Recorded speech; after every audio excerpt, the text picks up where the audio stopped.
My first question to you is, to what sense are the relations today a reflection of those two leaders and two people?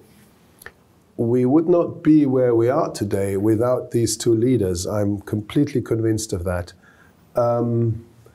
They needed courage and determination and a vision of the future that not everybody in their respective countries had at the time. And that was, it wasn't something that the people from both sides had been waiting for. Both had to overcome considerable opposition, resistance, threats and everything. When they first started to bring our countries, these young states, closer together, or to bring them together for the first time, it was not something that, that people had waited for, or for which there was a majority in agreement. I actually saw a survey in East Germany. 11% were for the reparations. In 1952, when the Luxembourg Agreement was made, I think you only had 11% in Germany who were in favor of starting payments in compensation for the crimes of Germany. Also, I think on the Israeli side, it was, I don't know, I don't have a number, but it was not very popular. And we all remember the pictures that probably everyone has seen, Menachem Begin in front of the Knesset, giving these really vehement speeches against taking blood money. So both Ben-Gurion and Adenauer had to overcome this. And they saw what good was in this for their respective countries, and how much, especially Germany, needed to make these steps towards Israel, to become again a respected member of the family of nations, if you will. And Adenauer, who already before the war and already before the Nazi era had been a friend of Zionism, of early Zionism, I think he had this inside him. He understood the Jewish people's yearning for its homeland.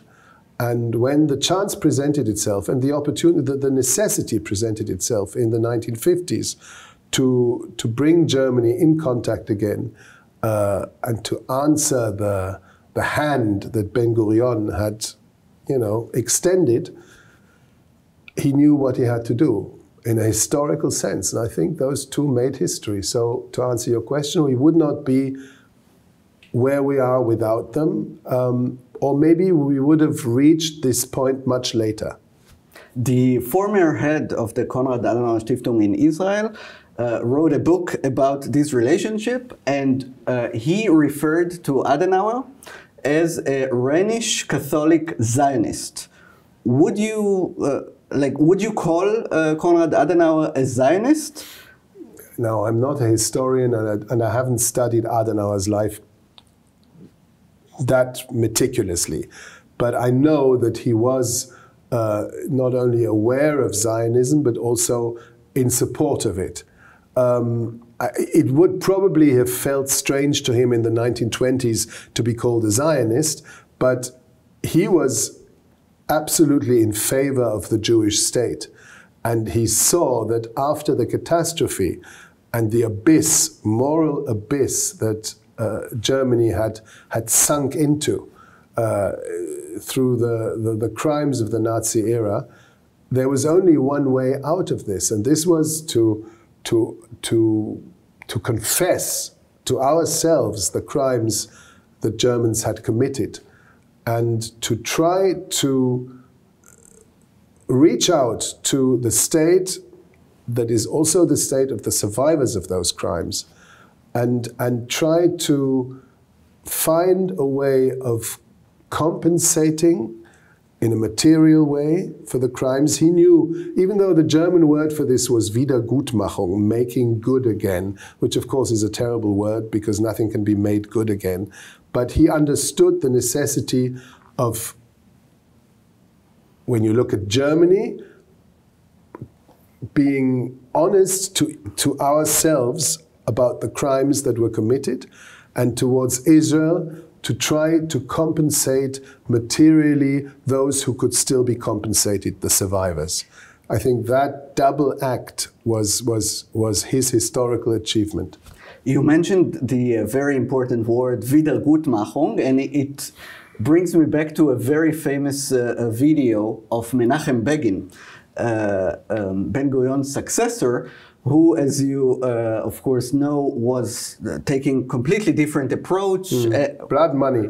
And also had a completely different relationship with Chancellor Schmidt later on.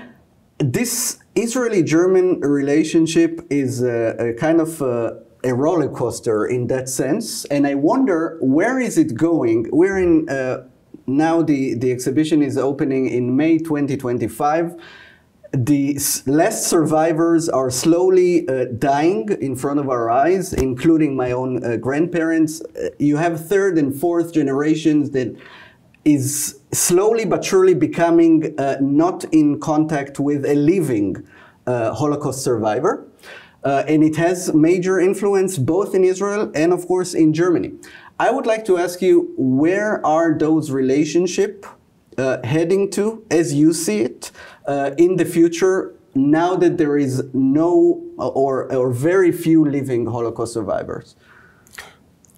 Well, first of all, I would say I went to the Yom HaShoah ceremony yesterday, and there were speeches by Holocaust survivors which were incredibly impressive and moving, and fortunately we still have over 100,000 of them. And one of them is coming to my house tomorrow for Zikaron Basalon. So we must cherish the presence of those that are still there. But yes, you're right. In 10 years, maybe we will only have documents and videos and films. I think as far as the German-Israeli relationship is concerned, I hope to be able to say that we're not in a roller coaster time anymore. I mean, it's not about Menachem Begin having a slightly cool relationship with Schmidt, whereas Adenauer and Ben-Gurion were almost friends. I think we're past that. I think there is a solidity in our relationship, and I think if you look at it from the Israeli side, there is no doubt that Germany stands with Israel, and that this commitment we have to the state of Israel, its existence, its security, is a firm one. Nothing that fluctuates from one government to another. Now, of course, the question is and must always be, what kind of friendship? And is it a friendship? In my view, the friendship is not from one government to another, it's from one people to another. And we're very happy, I think, to be able to say that the German-Israeli relationship stands on the shoulders of millions of people in both countries. You could say the two of us, many, many people who have a personal stake in this relationship. And this is much more precious to me than, whether ministers get on well with each other, which I hope they do. But that's not always guaranteed. But I think Israelis can safely say that Germans are their friends. And it's the character of that friendship, the openness, the ability to also voice criticism, to ask questions, both ways, actually. And Israelis, being very straightforward, certainly ask a lot of questions of the Germans, and I think they're completely entitled to it. And I also like Germans to do the same thing the other way around. And that should never lead us to questioning the solidity of our friendship. You mentioned ministers and prime ministers or a chancellor in the case of Germany. I wonder, in 2025, we live in a completely different society, press, of course, social media, that these two distinguished figures did not have. What and how can we learn from this kind of leadership, brave leadership, basically, that's coming sometimes and often against the, as you said, against what's popular, but for what they see is right? what can we bring from that Adenauer, Ben-Gurion type of leadership to today's? I think we can learn several things. First of all, leadership means not running a country according to the polls, but taking a country where you think it needs to go and trying to persuade as many people as you can to go that way with you. And of course, in both countries, opinions changed. It didn't stay 11%, it changed. And that's leadership. Democratic leadership means to use the time that you're given in your term to take the necessary decisions and try to convince as many people as you can to come along. But at the starting point of a political idea, sometimes you're in the minority. That's one thing you can learn. The other thing, I think, is the importance of the human relationship between politicians. I think it makes a huge difference if you have two men or two women or a man and a woman who establish a personal relationship that goes beyond the files and beyond the documents and beyond whatever business they have to talk about each other. Thank you very much. Thank you very much. תודה רבה שהאזנתם. נתראה בפרק הבא של פודקאסט הזקן, הפודקאסט של בית בן-גוריון בתל אביב.